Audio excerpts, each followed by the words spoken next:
Start with news. So we are glad to announce some new villages joining the group of helpful village users. This is Glover Park Village in Washington, D.C. and JVSO Jersey Village Seniors Outreach, which is a village in Jersey, Texas, near Houston. So thank you for joining us, and we're happy to help 2 more villages. And now we will go through the reminders, and then we'll move on to the presentation about the contest. So Jake is going to present the reminders today. So Jake, the floor is yours. Alrighty, you guys. So I just wanted to go over the reminders and offer up these resources. Of course, this will be sent out to you guys so you can use these links. So we have the customer service link and a Slack link, and then some links to go and submit some improvement ideas if you'd like, and then the place to go see them. And then also we have a link to see all the training docs and videos and everything that can help you get through the site. And then also, just a reminder, we have our whole Google Doc or Google folder filled with documents that'll help train you guys and get through whatever you need. And then we also have our YouTube channel where we're always adding new videos to it to help you guys. And also I wanted to tell you that we had 2 new documents that I made this month. How to add an app to your phone on an Android, and also how to clone an event. Those are now in the training document folder, so you can go check them out whenever you'd like. And then also, just to reiterate, I know I've brought this up a couple times, but bugs and questions are going to be sent to support@helpfulvillage.com. And then if you have any new ideas or improvement requests, they'll be to ask.helpfulvillage.com. And you guys have been doing a good job with that also. Thank you. And then the last thing, I just wanted to let you guys know that we have the VTV webinar next week on the 26th. Usually Joanne and Manuel run that, and then I help manage the chat. So if you guys have any conversational pieces or any questions that you want addressed in that, then you can send them to support@helpfulvillage.com. Perfect, thank you, Jake. Those are useful reminders. And then at this point, we're gonna move on to the next item on the agenda, which is letting you know about this contest, this Aging 2.0 contest. So this is something I'm gonna do on a separate presentation. And after the presentation about the contest, we'll come back to the release notes, which is the tech improvements of this month. Okay. So I wanted to discuss about the contest that we entered. So we have sent several emails informing you along the way. There was a vote, but now the contest is over. So we wanted to basically summarize what happened and what we felt about it, what did we think about it, and engage also in a discussion with you, because it was a great opportunity for us to think about how villages evolve in a larger kind of environment of, solutions to fight social isolation, etc. So on this webinar in particular, obviously I'm starting with a presentation, but I'm really looking forward to hearing your feedback and your ideas about the way we present it or the way we analyze the situation, and maybe you see things differently. It was a great opportunity to summarize in a presentation of 4 minutes the work that I've been doing for 4 years. So it was quite challenging and also kind of philosophically interesting. So if you can help me, understand the way we presented it or how you see things differently, I would love to, learn from you and hear from you. So this is a really interactive. So please don't hesitate to unmute and participate in this conversation. Now, let me explain you how I see the situation of the contest, right? So, well, there is a pandemic out there for those that didn't know about it. And basically everyone's stuck in their homes, in particular older adults, which are #1, victim of the pandemic because the disease is really bad for people in that age range. And then suddenly, Aging 2.0, which is the largest global platform for innovation around older adults, launches this contest saying, well, okay, there is a pandemic, we need to find solutions. What are the best innovations around to support older adults during the pandemic? So we heard about the contest, we submitted our proposal, and we were selected initially among the top 50 innovators. And then we passed some stages and we reached the top 10, which is an honor, and we were excited about that, and that was great. So obviously we got in the top 10. There are these 9 other companies that got there, and they are listed on this screen with a very short description of what they do. But I thought I would share this with you so that you can, because obviously you all know your village very well, but it's interesting to see how the outside world can see what we do with the villages, and how does our ideas around social isolation compared to what these other people are doing. So I would like to go quickly through the list, just read them. And what I would like you to do is kind of mentally assess how is that different to what villages do, right? So Blissen, their solution against social isolation is to counsel small business owners, helping them being entrepreneur with guidance and community support. Discover Life is a way to do virtual travel experiences. So basically through videos, they can help you visit Venice or something like that. It can be fun. Euvo, I hope my Portuguese is good, but it's basically a Brazilian transportation platform connecting drivers with older adults. That one is a good example where it's there is a connection with villages, because transportation is big with villages across the country. For Emilio, which is connecting, grandparents with their kids, the kids using the phone, and they print a paper. So that's an interesting idea. IS Game is teaching older adults to play and develop video games for those that like that. Silvernest, that you have maybe heard of, it's an online roommate matching service. And then SoundMind, which is some sort of Alexa app that you put on a device that they pre-configure. They don't do the device, but basically they can send you a device that is pre-configured, and then you can talk to the device to do some assistance. Televisit is technology and also training and facilitation to run virtual group sessions. And then Tomba, which is a robotic dog that helps seniors feel, socially connected, in particular when they have dementia.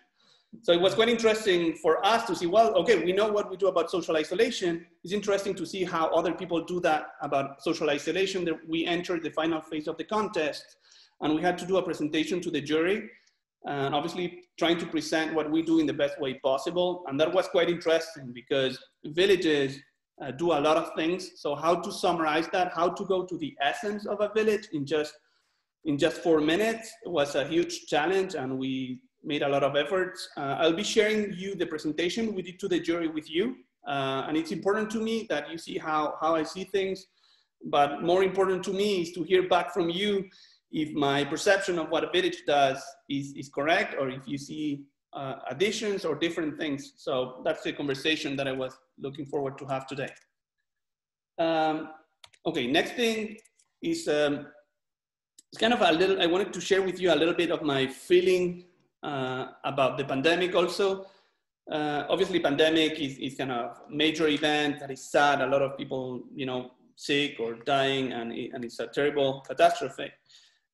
Within the village movement or the villages we talked to, we felt that there was an initial COVID shock, like suddenly it's like, oh, we need to reorganize, we cannot do volunteer services as we were doing. We need to reorganize our village operations. We need to number now the face-to-face encounters or the events or the programming, we can do no more. So basically it was a little bit of a shock, and I put this boxer in there because like you were on the ring and you get hit right and left, and it's like, wow, what's going on?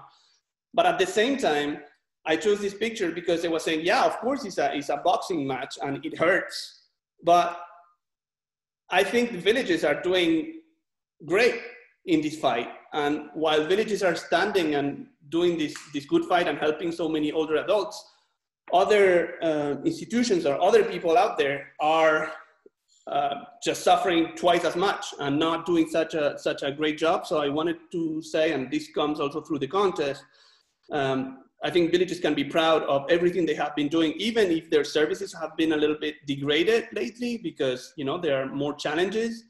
I think compared to other organizations, and we have participated in some meetings with other people that try to organize themselves as much as they can, but they were not as ready. And there's a good reason. Villages were already about services for older adults in their homes. And when they're all in their homes stuck with a pandemic, obviously villages were fully equipped organizationally with tools, with experience to handle the situation. So I think I wanted to, you know, at this point, congratulate you and also say that what you're doing is a top 10 thing, and you should be proud of it, even if you took a few hits lately with, you know, with the current circumstances.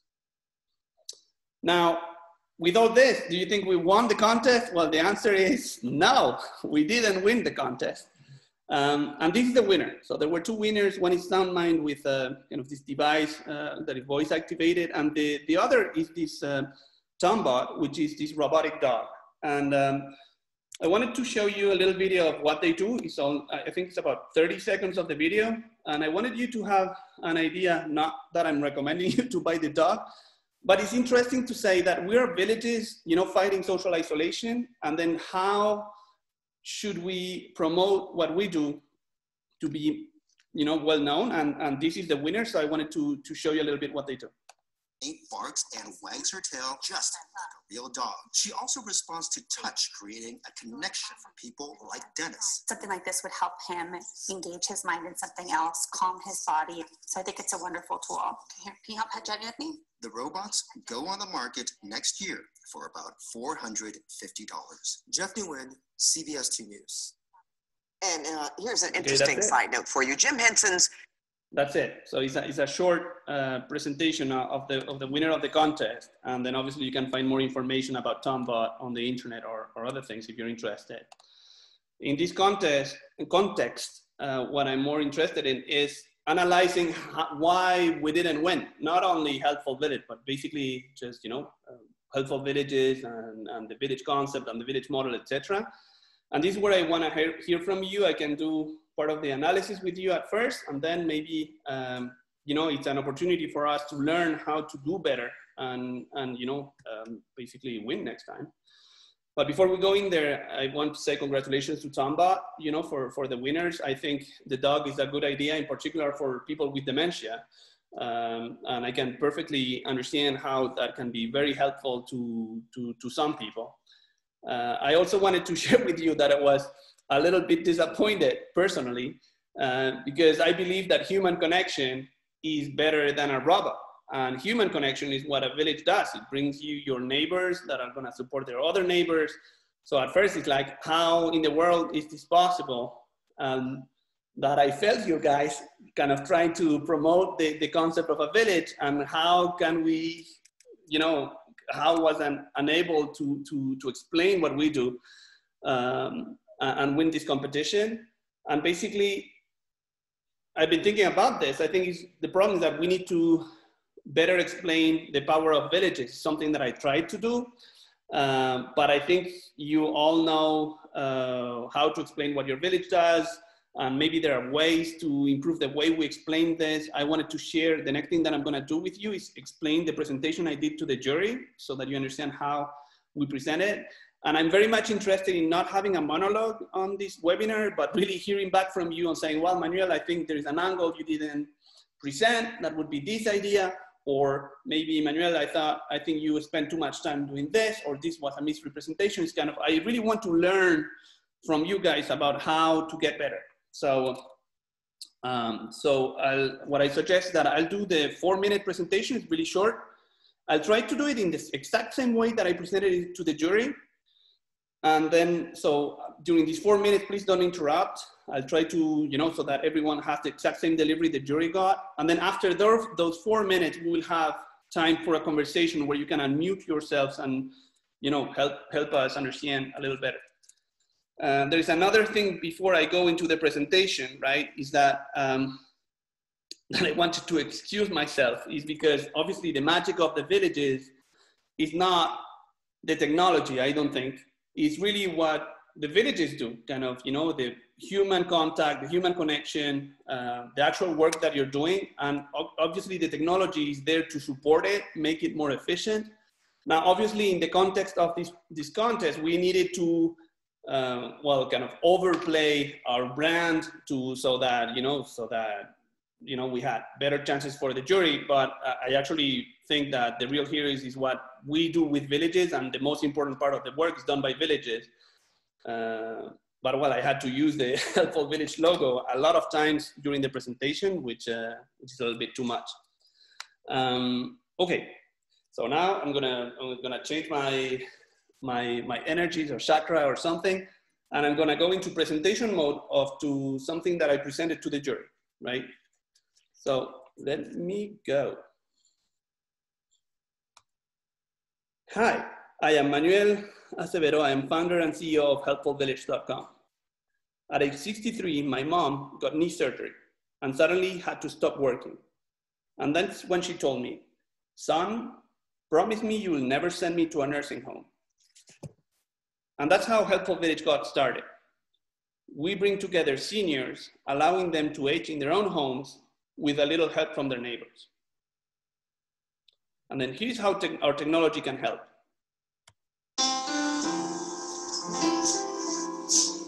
Hey Alexa, ask my village what's up today.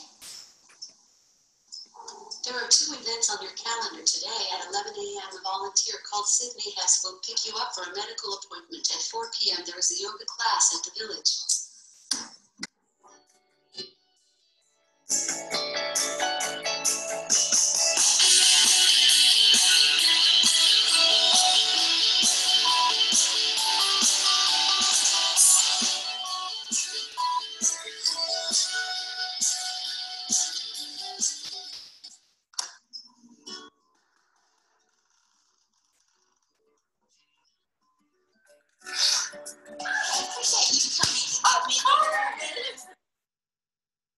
And that right there is the power of human connection.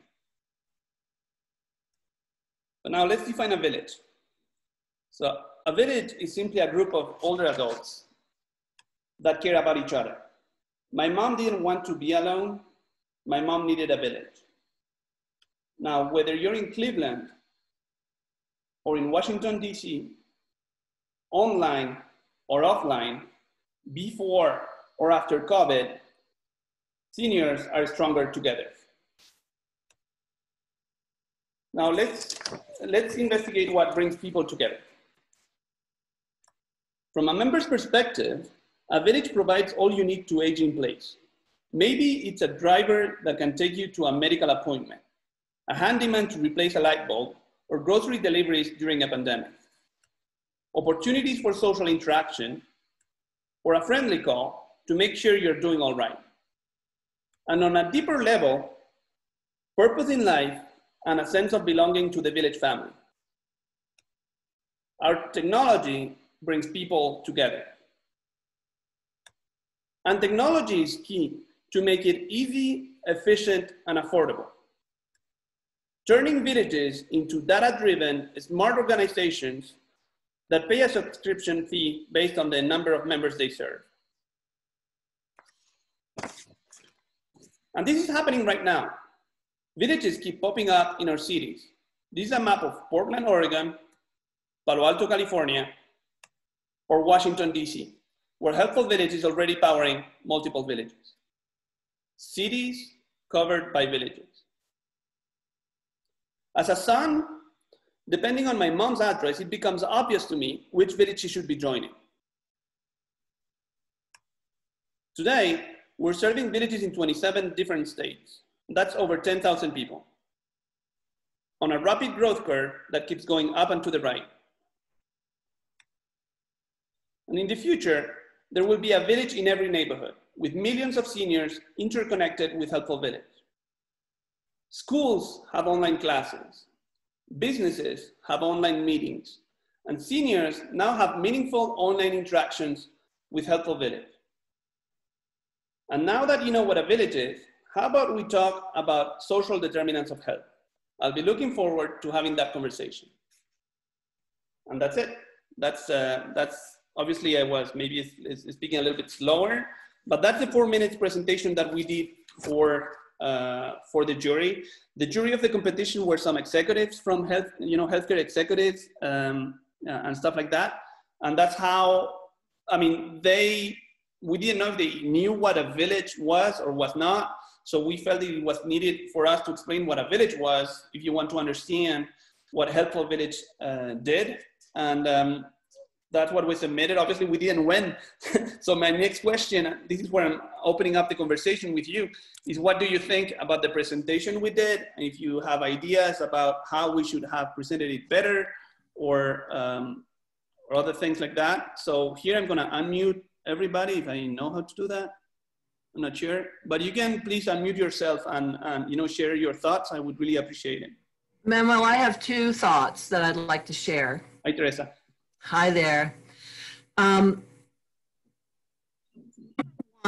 I want you, I feel like I tell, my kids used to be actors and they auditioned a lot, and I wanted to tell them every single time, if you don't get it, it's not because you did a bad job, it's because they were looking for something else. And frankly, competing with a soft, furry animal is traditionally a really hard thing to do. So I just want you to know that.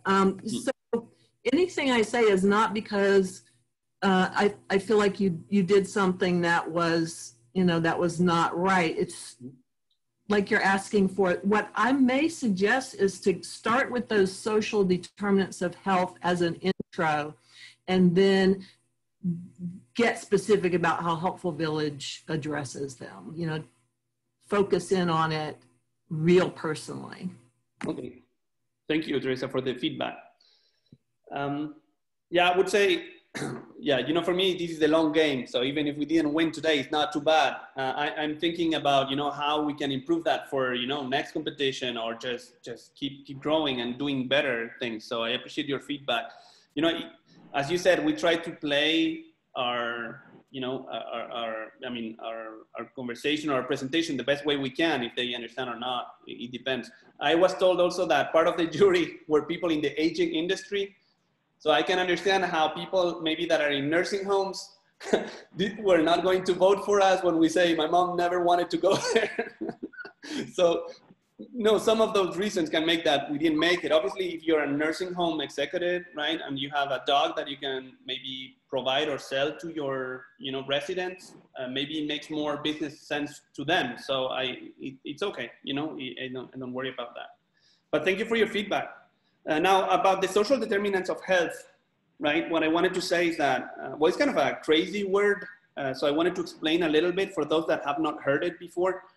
It's a keyword in the healthcare industry about the fact that your health situation is based also on what happens on your private life. If you're lonely and not, spending a lot of time by yourself, like I was concerned for my mom, is that if you spend too much time alone, you can start going nuts in a way, because that's not a healthy situation. So villages are great for the healthcare social determinants of health, because every time you see a volunteer or you're helping or you're being helpful or purposeful, etc., that makes your health be better. And that has been proven through science. So among the jury, there could be people that were in the insurance companies and stuff like that. We know Humana and Anthem, that are 2 large insurance companies, may have been part of the jury. So they can understand these kind of things, that, it was more like a teaser saying, well, the villages are very good for your health. But in 4 minutes, we didn't have more time to explain that. So what I did is that, basically just brought it at the end as a hook of saying, well, if you want to talk some more about what are the health outcomes, how a village is good for your health, we can talk some more. But my feeling was that we cannot talk about, the social determinants of health before they understand what is it that we do. But that was one approach. But thank you, Teresa. Maybe there's someone else that can jump in and give another insight. Please unmute. Yeah. Hello. This is Margie from Washington, D.C. I was really disappointed in their choice of winner, But agree with Teresa that maybe they were looking for something different. Mm-hmm. I felt it was a very narrow selection Mm-hmm. that is not looking at what most of us would consider, kind of a much bigger problem, Mm-hmm. global problem. I commend you on your first try at the presentation. I wonder if it would have been maybe more effective. I don't know. But anyway, my thoughts were to explain what is a village, period, a narrow definition, and then talk 2 or 3 sentences about the village movement, which you did in the United States. Yeah. And then what is needed, what you didn't, I think, convey all that well is what's needed to run a village. Mm-hmm. What does it mean? And that it's it's a nonprofit. It's often run by lots of volunteers. It's a lot of community participation, etc. And then how Helpful Village facilitates the efficient running of the village so that the goals can be easily achieved, much more easily achieved than without it. And so it's sort of maybe top down in some sense, that is get more granular. I don't know if there would be enough time to do all that, but I think that those are the things you need to highlight. And I agree, it's hard to sell technology, although, if we look at some of what's available, obviously it's been done, to sell technology, but it's not easy. So I think you did a really great job, and I think you have a much more globally significant product than the dog, in my humble opinion. Yeah, thank you, Margie. I also think that in a COVID world, right, with so many 75 million seniors, around, having them connected like the villages are doing is really the thing of the moment to do. So I was also disappointed we didn't win.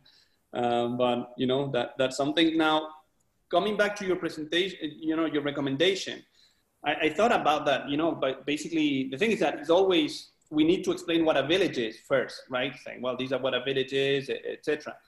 But what sometimes the risk is that because it's kind of an innovation company and all our tech company, if we are delayed too much, what Helpful Village is doing, and we start explaining what a village is and the fact that, all the human aspect of, volunteer for one another, events and stuff like that, before we do our video, people may be thinking, okay, this guy's telling us about this social organization, etc. But what is their technology? What is it that they do? Now, I agree with you, Margie, and I really appreciate your feedback, because it's really something that will help us improve, is that how does Helpful Village help the village be more efficient? And there's a lot of kind of different cogs and wheels that we give you, right? Like saying, oh, we help you do the membership management, and you can do payments, and you can do the mass emails because we connect with MailChimp.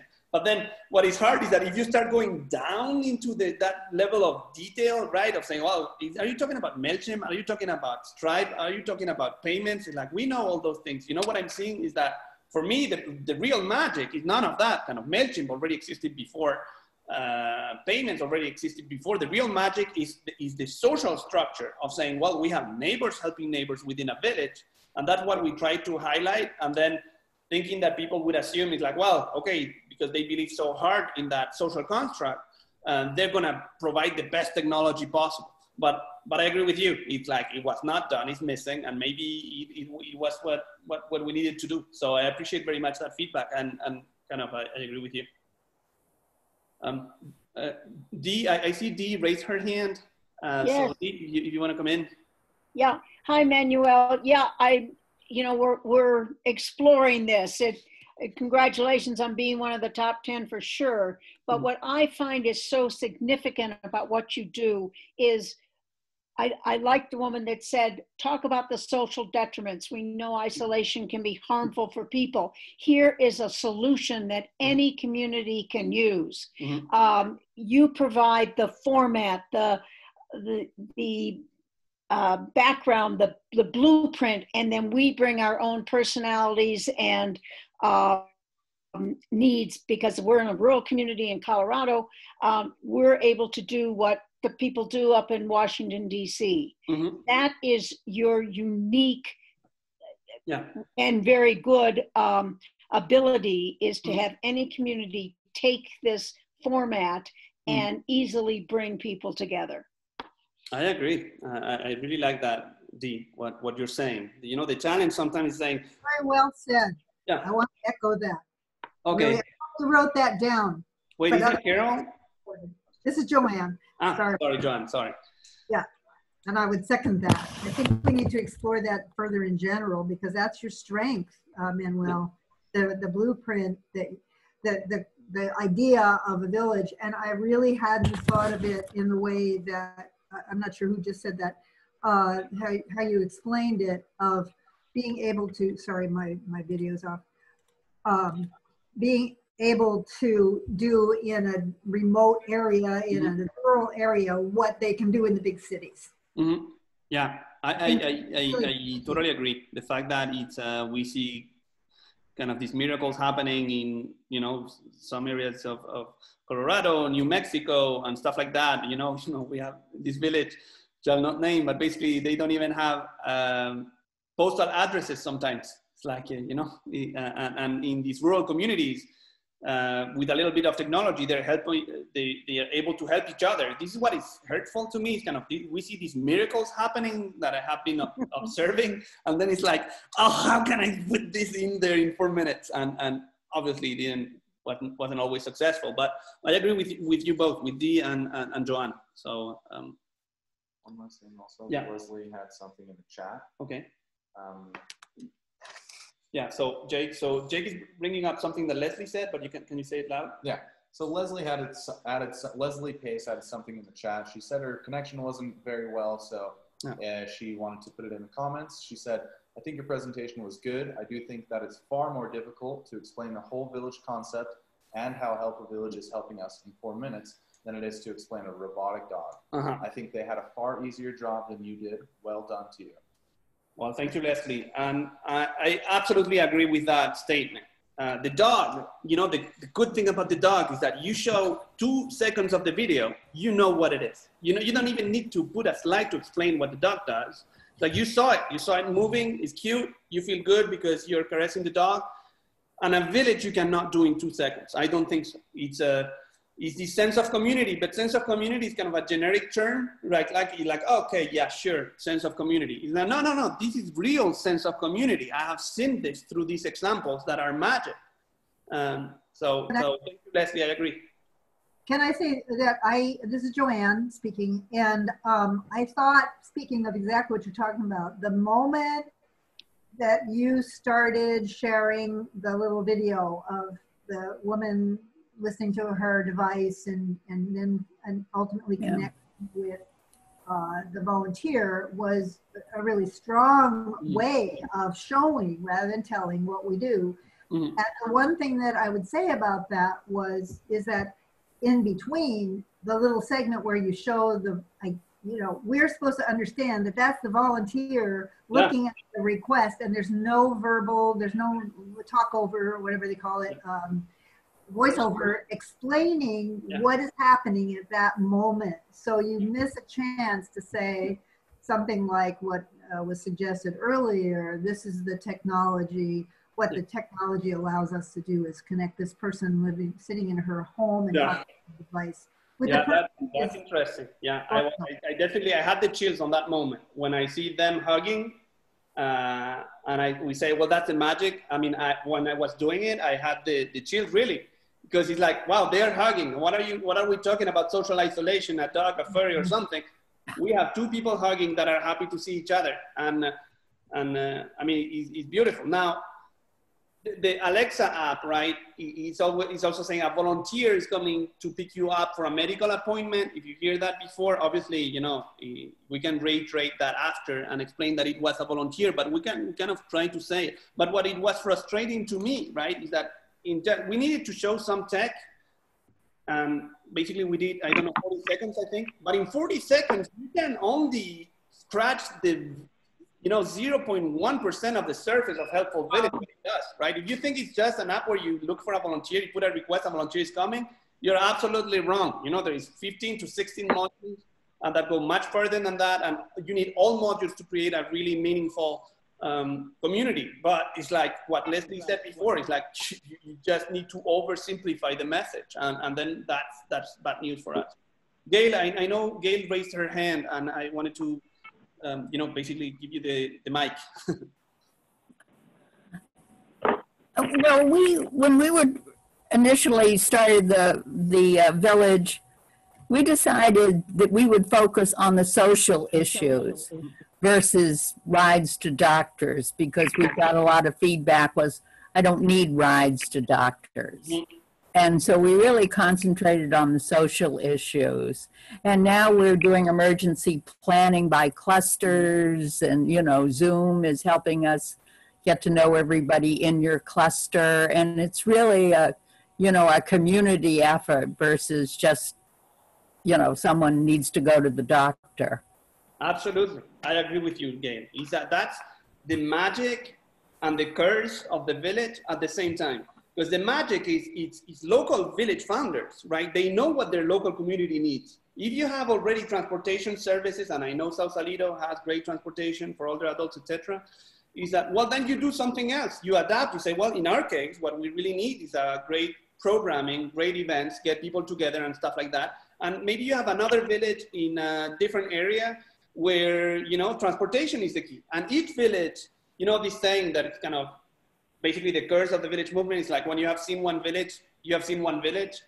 At the same time, it reflects the fact that each village has different operations adapting, but the fact that they adapt and they are so dynamic to basically, have a targeted impact on what each community needs, it's also the magic what makes it so powerful. Now, how can you say all that in 4 minutes saying, well, in this case, it was a volunteer, but we know about other friends in other areas where they do totally different things. It kind of goes against our message of simplicity in the presentation, where, as I just said, I think we needed to oversimplify the message. And when you oversimplify, you leave some of the, what you just said, Gail, some of the fact that, in this other area, the magic is a little bit different because what was needed was a little bit different. But I 100% agree with you, Gail. Thank you for that feedback. I don't know if we have someone else raising their hands. I don't see other hands raised, but you can unmute yourself and pitch in. Or maybe not. Do we have someone else that wants to participate in the discussion? I'm loving this. You know what I mean? I've been giving my life to this concept because I believe so hard in this idea. And then suddenly the idea is challenged through the contest in some way by people that don't necessarily know about it. And now I have a chance to discuss with the best experts that are yourselves, because you know what's happening in your own villages. So, I mean, I wanted to thank you for this conversation. I love this. Do we have someone else, or I can move on? I count to 3. So, oh, yes. So this is Margie again, giving it some more thought and listening to some other things. It seemed to me that the hug was a magical moment, but it wasn't clear to me, I put this in the chat, what relationship that had to Helpful Village.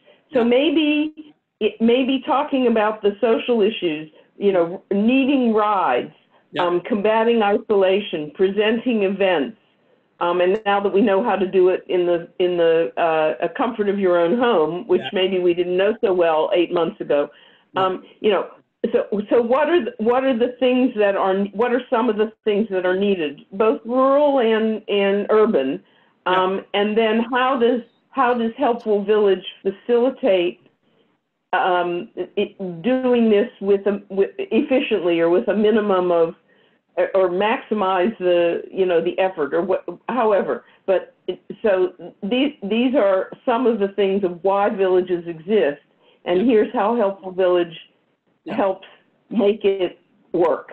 Yeah, I agree. Thank you, Margie. What I tried to do in the presentation, right? But obviously you only have a few seconds. Is when first I thought this is a key slide I presented.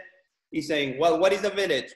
The fact that the village is a group, I think was important, a general definition, but it's a little bit abstract. And then here is like, what does a village do? Is all you need to age in place. That doing this slide really helped me saying, what is our core? Well, our core is like, well, you have a member, right, in your community. What does this person need to age in place? In Sausalito was social, you know, the events and talk that you see that on the right-hand side.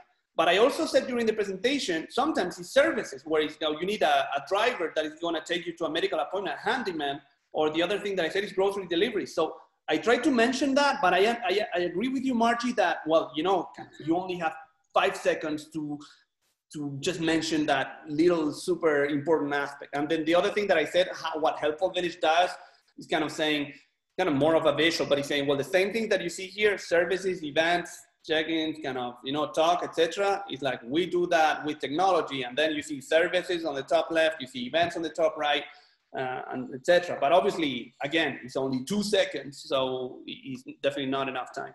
But anyways, I think we should move on, and because I wanted to share some more things with you. But I wanted to thank you all. I'm for sure gonna watch the recording of this webinar myself again to capture everything you said, because I think it's super interesting. I wanted to also share with you my post-game analysis, kind of the same thing we did in group. I've been kind of, you know, consulting with my pillow, and I wanted to share that with you about why didn't we win? And this is how I see it. First is a strength in numbers, right? It's like, we need a much larger number of villages. During the presentation, we're saying, well, you know, there is you know, there's several hundred villages across the nation or something in 27 states. Well, yeah, fine. But if we had today, you know, 40,000 villages with 20 million older adults in the villages, we would have won. You know what I mean is that the best way to win this thing is just make it happen. Not only in the communities where you're successful in doing that already, but just all over the place. And, you know, if we had, as I said, if we had 10 million people, then it's the obvious winner. So for me, the focus after the contest is not so much about the content and stuff like that. It's like, but we need to keep growing. We need to help more villages raise. We need to help villages recruit more members and volunteers. And then basically when this is ubiquitous and everyone understands because it's obvious to them what a village is, because there is one in their neighborhood, well, then we don't need to spend 2 minutes explaining what a village is, because everyone will know about it. So for me, the focus after the contest is saying, we need to grow, you know, we need to help more villages. We need to help more members in these villages. The other aspect that I see is diversity, where this is a map of Columbus, Ohio. Columbus is a reference city for us at Helpful Village. They have today 6 villages or 7, and they are mostly all with Helpful Village already. There is only one that is, you know, planning to come, and they do that in all areas of the city. In particular, this is Central Columbus, which is one of the villages we're proud to serve. And they're serving a very diverse community. You know that there were some critiques to the village movement about being, you know, white, etc. One of the things we wanted to say here, if we want to be strength in numbers, there is a village in every neighborhood. It includes every neighborhood. You know what I mean? The neighborhoods where we're in right now, but also downtown center Columbus as much as the other ones. So I think we should do an effort as a village movement on saying, well, this can work, you know, in Palo Alto, or it can work in Boston, but it can also work in this other neighborhood. And we have seen that happening. I have seen that happening. This is a real village, and this needs to be proven. So this is kudos to, you know, age-friendly Columbus that is supporting you kind of, you know, basically that there are neighborhoods, villages available in every neighborhood. And this is not only something we see in Columbus, but I think it should be a strategic goal of the whole movement. I believe there should be a session specifically dedicated. You know that there's a national conference coming up in October. My personal request is that we should explore the path to have villages in more neighborhoods. I think Columbus, I'm not saying Columbus is the only one that has done it. You know, I know that there have been efforts in Washington, D.C. and in many other places. I will forget a lot of them. But this should be a topic, and this should be something that we all discuss in the movement to make that happen in all kind of neighborhoods. At Helpful Village, we think increasing diversity is super important. You all know that my mom doesn't speak English, so what kind of my dream project is to make villages available also in Spanish-speaking communities. and we have done work translating the technology and stuff like that, but there must be some strategic vision of saying, yes, yes, yes, we're gonna make this happening in a Spanish-speaking community in DC or in LA or in Portland or anything, and we at Helpful, we are ready to work hard to make that happen.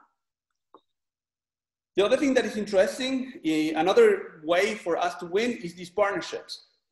If we want to grow in all neighborhoods of a city, my feeling is that sometimes villages try to do a lot by themselves. At Helpful Village, I also have the feeling that we try to accomplish a lot by ourselves in our small team, but there are other organizations out there that can support this community effort. So this is a mention of some partnerships that are working today. So Age-Friendly Columbus and Franklin, I mean, if we have all these villages in Columbus, it's because Age-Friendly Columbus is supporting that effort. Same thing in Washington, DC, where the government of the district is supporting the effort of the villages. We know Kaiser Permanente is also, helping villages northwest in Portland. So what I mean is that sometimes it's like, we cannot accomplish all this by ourselves with our, our arms or something. Sometimes my feeling is that in villages or even at Helpful Village, we try to do it all ourselves. But I think we should go out and build more partnerships to get more resources to villages to accomplish the same. By the way, this is some news I wanted to share with you. You know that, well, this is one of our villages also in Massachusetts. They are announcing great news on their website. These villages of the Berkshires in Western Massachusetts. They received a grant from the National Community Care Corps. So for those that don't know what that is, that's a federal grant. What I mean is that the federal government just recognized the value of community initiatives and volunteering for your neighbors and stuff like that. They have money. So villages applied. I know other villages applied also. Congratulations to Berkshires that received the grant. But this, and also above all, congratulations for the fact that they realized the fact that, well, we are doing good work here. We need to have the recognition and the resources to do this work. The last part of this slide is Age-Friendly Columbus, which I was mentioning right before, because they're supporting villages in Columbus, and it's great, but they have been very successful to build all those partnerships down there that you see that are listed there are all sponsors of Age-Friendly Columbus. So, it's the city of Columbus, the city putting money to support that effort, Ohio State University, Franklin County, and this is just great. I think villages, if they had more resources, would be more successful. So congratulations to these guys, and an invitation for all other villages to say, well, there is money available to support your efforts. You should be, your work should be easier, I believe. Next thing why I think we didn't win, or how to win the next time rather, is that villages are the most effective support system. And this is, you have heard me saying, but it should not be me saying. It should be the data and what the government calls evidence-based programs. If you want to receive funding from your city or your state or your county or even the federal grant, you need to provide data. And basically we work hard at Helpful Village to provide this data. You all know this impact report. So I just wanted to reinforce the fact that putting this data together allows you to prove scientifically that there is nothing as efficient of a village. If you are the government and you can fund the dog, right, or a village, we need to make sure that we prove to the government, say, well, the dog is great, but the village is just incomparably super efficient. Now, a dog costs $450, right?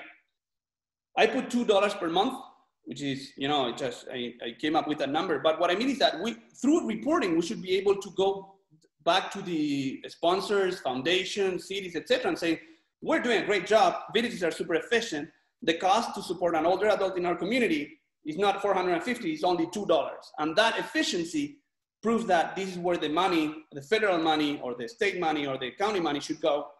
So we will keep working hard at Helpful Village to help you prove with data and a scientific study that village is incomparably efficient. I think this is my last one or next to last one, is that, yeah, the dog won, but the dog has been very successful. If you saw the video that I showed you, I pulled it from YouTube. It's actually a CBS article they got. And then I have another example at the bottom. So that's Silvernest, our friends at Silvernest, and congratulations to them. They got kind of a video or documentary on the Today Show, which is on TV, which I don't know if it's ABC or something like that. And this is another thing that would have helped us win, is that if we all think the village is such a great idea, we need to spread that idea. We need to make it newsworthy. Because I believe that if a robotic dog is deservedly shown on TV, I think they deserve to be on TV, but I think villages also should be on TV too. And we should kind of draw a plan, or we should have a strategic goal also on saying, we want to help more people. This is such a fantastic idea that we can be proud of, that, you know, let's go big. And at Helpful Village, obviously, we work hard to that goal too. Now, all these things that we said, newsworthy, evidence-based, partnerships, all that, for me, all kind of like the commandments in religion, they all translate into one, which is a strength in numbers. If we have, you know, through newsworthiness, through the partnership, through anything, if we have 75 million Americans in a village, then we're the winners, because it's like everyone is using it. So for me, that's the key. You know, there are many things we can improve, but the main one is how to keep growing and go much, much, much larger to what we are today. This is my last slide now, which is the discussion. And these are a number of things that I want to say. Kind of, you may think that I'm agitated. For those that know me, they just know that I'm passionate, so I can be loud and you know, and always want to do more. And that's why we work hard, is because we really believe in what we're doing. But I want to kind of come down a little bit, a notch, and basically say, first thing, that the village founders is not Helpful Village. We just try to help you as much as we can, but the real heroes are the village founders. All you that are running and started the village, or are running or operating it, you're the local heroes that make the magic happen in your communities. It's not us, not from that. And I wanted to basically recognize the fact that you're pioneering the best aging model. Even if we won the contest or we didn't win it, I remain convinced that this is the best thing, and you are local heroes doing that. I also think that many times, as even though you're local heroes, tend to be quite humble and really unsung heroes, where put a lot of work and make a lot of these magic things happen. But they are so focused on helping their neighbors locally, on their community, that they're not necessarily thinking about, you know, the Today Show or CBS or something, just helping a person. And that's great, that's awesome. But now, at the same time, and this is what is a little bit contradictory, then even if you're unsung heroes locally, you need recognition and resources to grow, right? We're helping, you know, tens of thousands of older adults across America, but there is millions more that need help. And if those people deserve that help also from a village, and the only way to do that is if you get this recognition and resources through the partnership, through the TV stuff. And so we need to push beyond, you know, the local communities where you're at, I think, my humble opinion. And this is my last sentence, basically, is that even if you're unsung heroes, and even if, you know, not everybody knows about that, you are my personal heroes, and you're the reason why I'm so passionate about this. What I love what I do is that I see the magic that you do every day. I just want to keep that magic happening, and I try to help you and support you as much as I can. And I believe that because you're so awesome and getting so great results, we'll get there at one point. So it's we lost this battle today, but we will win in the long run. And you know, you can count on us to keep working hard to make villages even better. Whew. Now I need a pause. Joanne, can you come in, because I was a little bit emotional at the end. Sorry for the long monologue. I know this is a kind of a weird webinar, but it has been important. The contest was interesting from a strategic perspective. I thought I could not live without your feedback and without the discussion today. I'm so sorry, because we have some technical improvements that we're about to go to the server, but now we're approaching the end of the hour. So I don't know what to do. Maybe Joanne, maybe you can, or anyone actually, you maybe can, you know, just come in and you know, unmute yourself and help me to get out of here. Get out of here. Well, I don't know what to say. I mean, we didn't get to everything you wanted to on your agenda, which is not uncommon. Yeah, I know. It's part of this passion thing of saying, well, we can achieve all this and more. And then sometimes overly optimistic. But I mean, I don't know. For me, it was, you know, I know we have our monthly meetings, our irregular day-to-day operations and improvements, but these, I wanted you all to know that the contest has been an opportunity for me to take a step back and kind of think on a deeper level, I think. So I hope it was, you know, not too boring or something. For as far as what the technical things are that you wanted to introduce, could you give us a quick overview? And so I guess the time on, you know, the time on Zoom is available, and if people want to stay, then you're videotaping it. Yeah. And we could we could do one of two things. You know, Joanne, what? Let me. I mean, that's a possibility. Maybe I want to explore another option too, which is we have this list of improvements, right? That we have here, but there is kind of 20 slides of improvement that we're bringing, so that can be a little bit too much. Maybe one of the suggestions is saying we can maybe wait until we do the B2B webinar next week, and I don't know if there is a way to kind of, you know, partition that time so that we do, you know, kind of announcement of this release on next week so that we can go in detail explaining them, and part of it Q&A, but I don't know, it's kind of changing the formats. What do you think, Joanne? I think we should do whatever we want to do, but I would caution that we want to be sure that the technical piece does not extend. I think, you know, reserve maybe, first we introduce everybody who's new, and then reserve, you know, we just say we're going to reserve some time today to just do a quick overview, maybe 20 minutes, and then Q&A, or do the Q&A for just 20, 30 minutes, and then do the other. And Colin has just made a suggestion, go through the list of upgrades. I think you could at least show us that list again. We'll at least have a preview. Yes, so I can give you the preview, no problem, right now. Now, the other question, and we can discuss after I show you the preview, is that when to release the new version to the server, right? Because if we go quickly now through a preview, I mean, I don't want to put it on the server until everyone feels confident, right? That they understand what's coming up and what's new and everything. But I can show you the list right now, and then we can discuss if we deploy this week or next week or something. So go quickly on that list. I don't like, you know, as you know, kind of expanding the meeting too much because people have their agendas and other things to do. So try to be quick. Can you all see my screen, I guess, and then I can present. So these release notes. Okay, everyone ready? We're gonna go fast. Buckle your seatbelts, your seatbelts. We added some new settings for more customization of the website. So as you can recognize there, that's the menu, right? Where you have members, events, volunteers, etc. Usually there is an icon next to it. Remember the kind of, that looks like a button or a pictogram? We added an option in the settings area that allows you to hide those menu icons so that you can have only text or keep it as it is today where you can have the icons.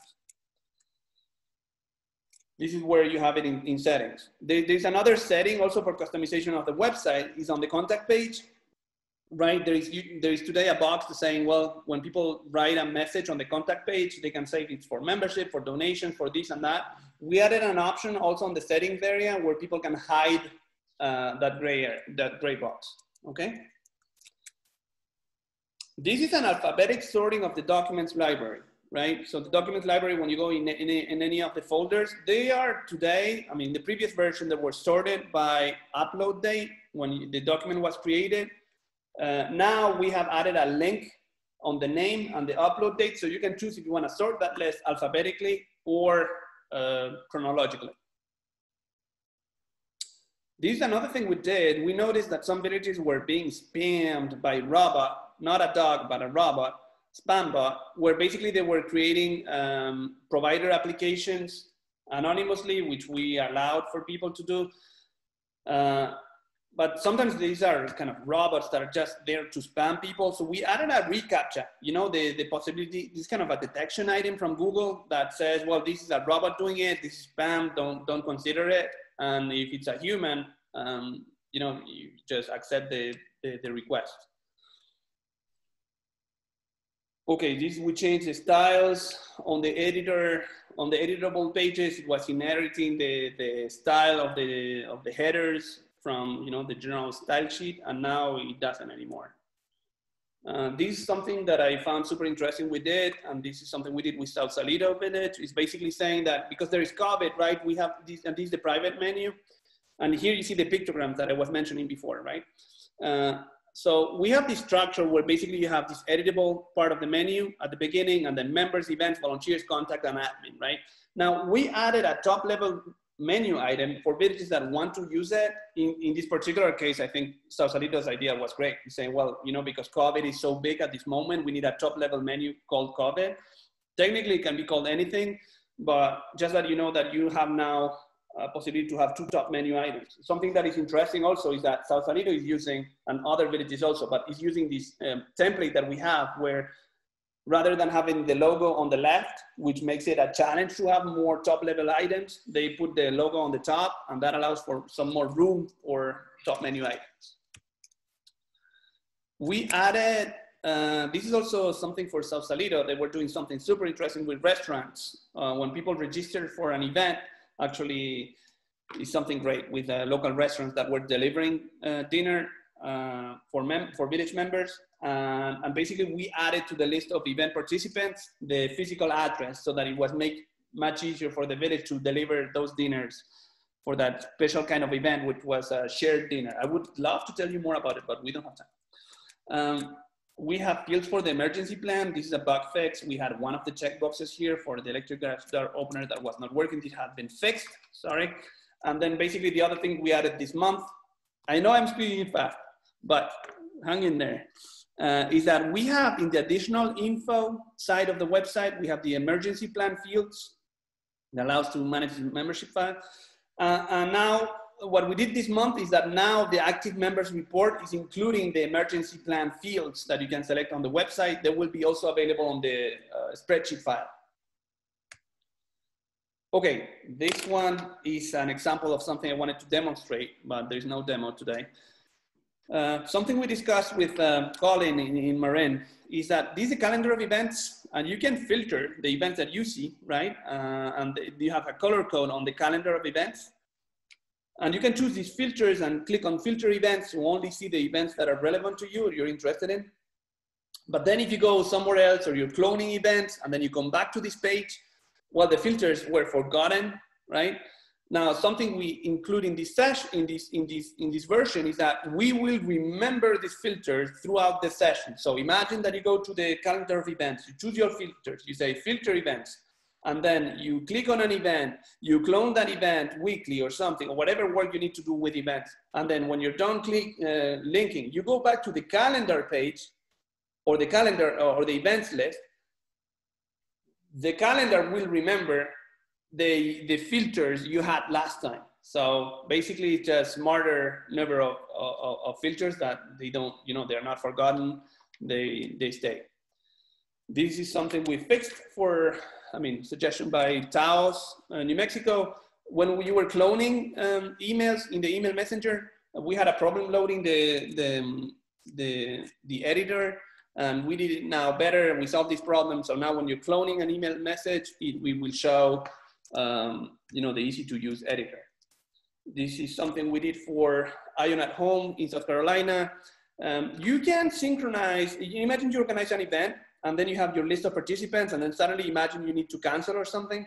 You can synchronize the list of participants of that event with MailChimp, and then send them a message through MailChimp, right? Saying, well, this event has canceled or has been, I don't know, or additional information, anything you want to say. So you can synchronize the list of events. Something we didn't know is that these tags, which is what happens when you synchronize these event participants, were being a little bit too long, and MailChimp was having trouble managing tags that are longer than 100 characters. I didn't know that. Just, you know, we learned it when MailChimp started complaining. So now what we do is that the event tag that is created at that time, we kind of trim it so that the name is a little bit shorter. So that's why there is something missing here at the end. But it needs to be shorter to if we want it to work with MailChimp. So that is a problem that was solved. This is something we did for Avenidas in Palo Alto, California, where basically members can look at the list of recommended providers by the village. And there is this button here that allows to select one provider and then click on copy the contact info for copy pasting into an email or something. That was not visible to members, and now we gave members the right to press on that button. So that's an improvement. This is something we did also for Avenidas, but it's also available to all villages. Is in the member directory, we had a stupid bug which made that we were not able to search by first name and last name. This has been solved. So now if you go to the member directory and you type Manuel Acevedo, and there is a Manuel Acevedo in your member directory, it will show up. So we have a smarter search with first name and last name. We have a date plugin. This is for editable pages. I'll skip that one. I cannot explain. I don't have enough time, but it's a little detail I'll explain next time. This is, we introduced in the fundraising campaigns a minimum donation amount. This is another thing I wanted to show you a demo of. I will show the demo on the webinar next week. But basically when you're creating, this is actually an idea from our village in Jersey, in Houston, Texas. They do this fundraising campaign where they're selling this calendar, which I thought it was a great idea as a way to raise money. But basically the calendar, they didn't want to give it away for $1 or $2. There was a minimum amount. So now you can go into your fundraising campaign and say if there is a minimum donation amount, and in their case, it can be something like $20, and then, you know, minimum, you can donate more than 20, but at least 20 so that we can send you the calendar, stuff like that. So that's an addition to fundraising campaigns.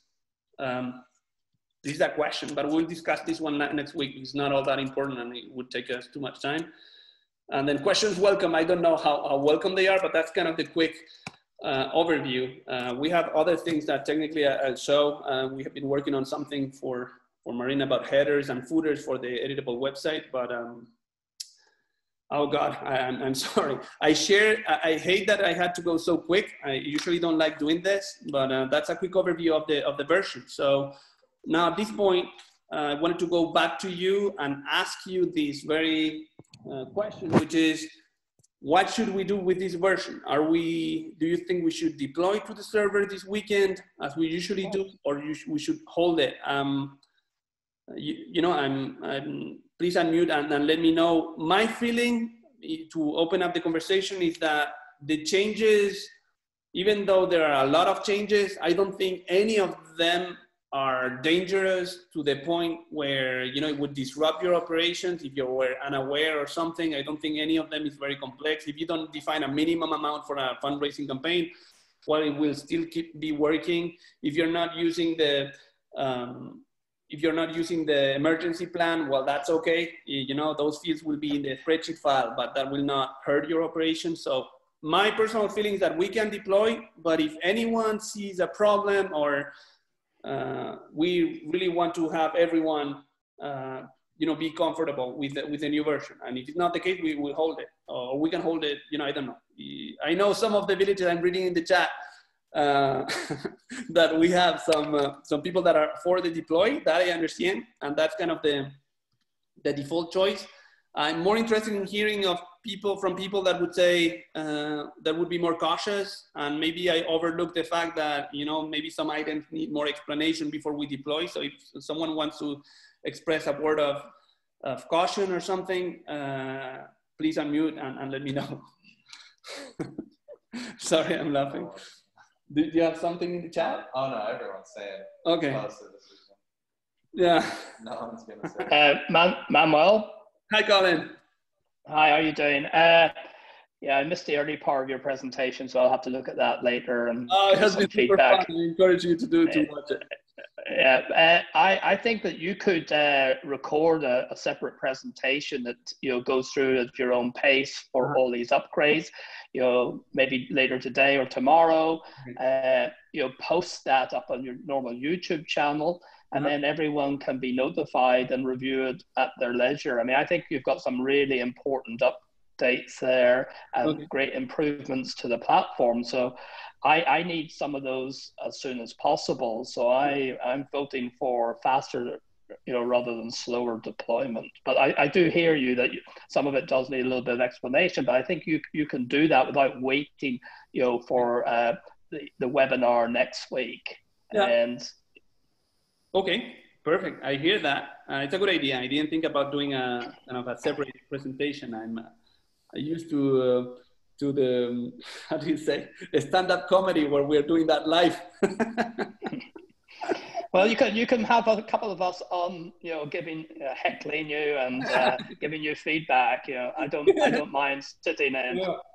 Well, that's funny. Yeah, we'll see. But definitely, I mean, this week is we knew it was a little bit of a special webinar, so I think it's a good idea. We can, record a demo and we'll publish it and share it with the list before we deploy on this weekend. So result is I hear you, Colin, and I hear you, basically the group, about deploying this weekend, and we will make available, in particular through Slack, right, when that other recording of the additional explanations are ready.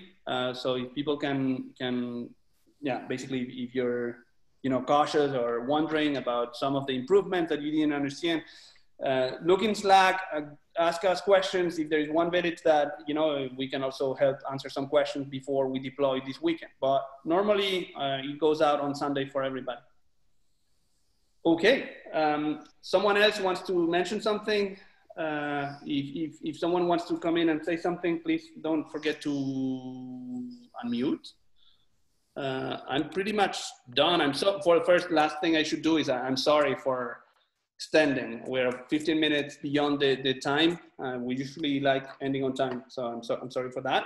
But if no one else is coming and basically adding anything in addition to the meeting, I just wanted to say thank you very much for presenting. I'll be working on this recording also of this webinar. I will also post it to Slack. So, you can all rewatch it in addition to the improvements of the month. Okay, thank you everybody. Bye-bye, talk to you soon.